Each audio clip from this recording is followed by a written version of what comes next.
Hey, what it do, y'all? It's your boy E2 Blue coming back at you again, and it is Tuesday, second week down, second day down of the week. Training camp is still going on, and what I tell you guys about training camp and just football in general, injuries are inevitable. Injuries will happen, and this is why a lot of you guys are always talking about, oh, let's trade this guy, let's get some value for this guy, let's do this, let's do that. Look, all that sounds fun and all, but you have to be smart about putting your roster together whenever you have your team. And the biggest thing that I will talk about all the time is that the realness of the situation. Yes, it's we all live in a fantasy. We all want certain things to happen a certain way, but in the grand scheme of things, injuries are going to happen. Guys are going to get cut. Players are going to hold out. I mean, you got to deal with the cards that are dealt to you, and you just got to figure it out and work around that. We know Zeke is still holding out. I guess he's still in Cabo. I don't know, chilling with his agent or whatever. But this whole situation, you look at the contract thing.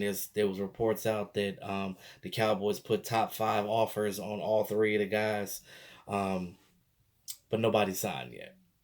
Now, again, like how we say, we take everything with a grain of salt, correct? So I think that the issue with that is the guaranteed money. Now we don't know what the guaranteed money is. We don't know what they offered him, but apparently it ain't to what the players wanted. So it'd be nice to get all three of these guys done before this weekend, before the start of the season, but we'll see. Um, there's different scenarios that people are talking about. I heard people talking about trading Zeke. I'm like, come on, man, stop that, stop it. Trading Zeke is stupid, and the reason why I say this is because he was a first round pick. He was the fourth pick in the draft. If you trade a team's first round pick for him, you don't know what the value of that first round pick is because that team that you got that first round pick for, if they go on and go to the playoffs, you're going to be picking it's in the 20s in the late first round, and that's not worth it to me because if you can't guarantee me a top five pick for Zeke, I ain't taking it. So that's just that's just what it is. So again, the guy's still under contract. He's expected to be at work. Yeah, he deserves his money, but um, Cowboys just got to figure that out. And I think that they will, and I know that they will. They're going to get all these guys signed. So I'm not really worried about if, it's just when at this point. Because the only thing I'm worried about is if this draws out to the season, we are in a push right now to try to get six. And you got a new offensive coordinator with Kellen Moore and Jason Garrett trying to save his own job. So I kind of feel sorry for both of those guys because they're both in a no win situation when it comes to that because they can't control the situation. Only people that control this destiny are the Joneses themselves and the agents of these players. Because again, we know that it's all the agents because these players really don't know the situation. Because I heard a story that um, they said that Zeke was planning to hold out since January or something like that. But I was like, we know that that's not true because of the simple fact that Ezekiel Elliott was an off-season program. He was an OTA. He was at minicamp. So if that was the case, if it was an issue then, he would have not been with the team at that time. So you just again take all that you hear for a grain of salt. It a lot of it is just hearsay. So that's that. We already know the Zeke situation. That'll get fixed anytime, whenever. Some quick praises for training camp. These backup running backs are looking good. We already know what Pollard's gonna do. They're not putting him in there as much. They didn't even put him in compete drills because the simple fact that they don't want him to get hit because they know that he's the number two back behind Ezekiel Elliott. That's solidified. Now you look at Mike Weber. Mike Weber out there looking really good. He looking like a young Zeke, just not Zeke, if you know what I mean. He had a run where he bumped it to the inside. The pocket closed up. He bumped it back out to the outside and ran for a touchdown in the compete drills. Now that was nice. It looked real Zeke-ish, and Zeke himself even tweeted for the first time with three uh the flared nose, angry faces. Now, a lot of people took that emoji as him being upset that these guys are shining, but no, I think it's him giving praise to his young running back that was his backup when he was at Ohio State. So, the Buckeyes franchise really produces a lot of great football players, and that's what it is. Um, Another one is Jordan Chun. Jordan Chun came out there. All he did was just show this team why I don't need to be on the practice squad. I need to be on this roster. So you look at this running back depth, and you got Alfred Morris out there. You got Jordan Chung. You got Darius Jackson. You got Pollard, and you got Weber. Who gonna make the team? Well, we already know that obviously Zeke, but we know that Pollard and Mike Weber are pretty much locks. Um,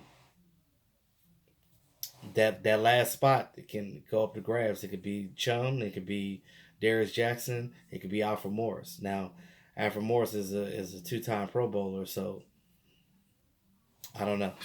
Cowboys like all these guys, so again, I don't want to be that one that has to make that decision when it comes down to it. We know that X Man Xavier Woods, all he do is get the ball back. I mean, he's been catching. I think he has like 4 or 5 interceptions already in training camp. And again, what I was telling you guys before about what you see in training camp, certain positions are going to shine more than others off of the strength of it's easier to show. You know what I mean?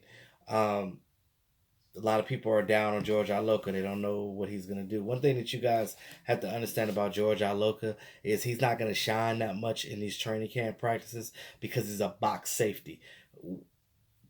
That he basically is your tackling safety. That is the guy that comes down, helps out the linebackers, and get these stops in the short yardage and running plays as well. So that's what Iloka brings to the table. He's not a guy that's going to be out there getting interceptions. He's not that type of safety. He's a box safety, and that's what he plays. Unfortunately, that type of safety doesn't show in a practice or in training camp. That's something that's for game time. You see that in real life games. So, um, and he's running rolling with the third team. So I think that regardless, I mean, they could cut him, but I think that George Iloka's got a spot on this team because of depth purposes. Because again, my frat brother Kayvon Frazier, I love him, but you don't want him on defense a lot. You know what I mean? He's a core special teams guy, and you want him to be out there on special teams as well, and in defense and spot duty in certain situations.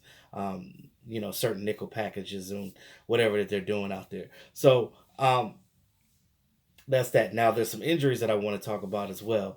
The main one right now that happened today, Robert Quinn. He fractured his hand. He's going to go back to Dallas and get it surgically fixed. Now, it's crazy. So I don't know if he's going back to Dallas for the rest of training camp, or is he going to go get his surgery and then come back? But he's definitely not practicing for the rest of training camp or preseason. He ain't playing preseason anyway. He's a vet.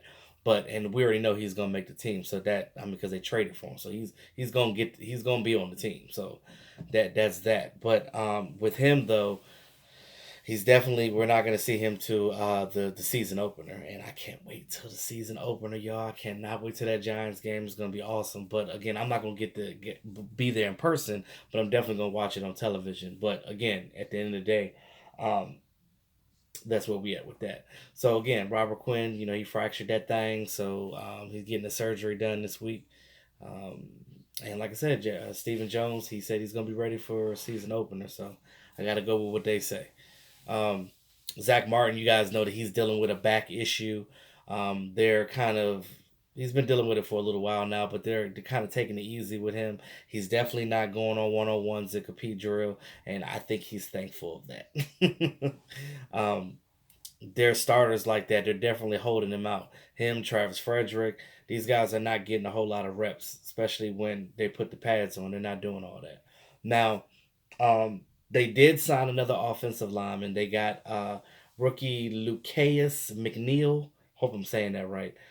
Rookie undrafted rookie Lukayus McNeil. He's an offensive lineman. He is listed as a tackle, but he can also play guard as well, which is great because we are slim at guard right now. Because you're looking at, they're holding out Zach Martin, and also what's his name, what's the other offensive lineman that got injured?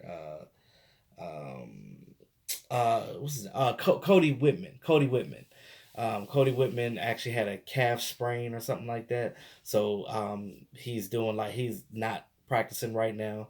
So they're probably going to put him in that guard position because they need that depth for training camp purposes and for practice purposes. So it makes sense that they did that signing. Now, he just got cut by the Raiders 3 days ago. The Raiders picked him up as an undrafted rookie back in the spring, so he's been with the offseason program with them, so he's definitely in shape. So yeah, so the Cowboys signed him for camp body. So that's that. Um, Oh, and I forgot Amari Cooper. Amari Cooper, you guys probably already know. He missed the last two practices, the two big practices he missed. He has a hush cocoa. He has a heel bruise. He'll be back soon. That's nothing really to worry about. So, Coco, hush! I'm doing a video. Jesus Christ, these dogs, man! I tell you. But anywho, that's pretty much what I have with the updates with camp. But well, I tell you guys, injuries and their injuries are going to happen. But thank God, our injuries that we have right now are very minuscule. They're not really big injuries. So these guys will be back, and most of them are veterans anyway. So they're not playing much in preseason, which is good because you get these younger guys to go out there and play and do what they need to do. So, but that's all I got for right now. Hey, if you're new to the channel, go ahead, hit that subscribe button, hit that notification bell, man. Get this content, boy. It's your boy E2 Blue, always keeping it real. Y'all have a great evening.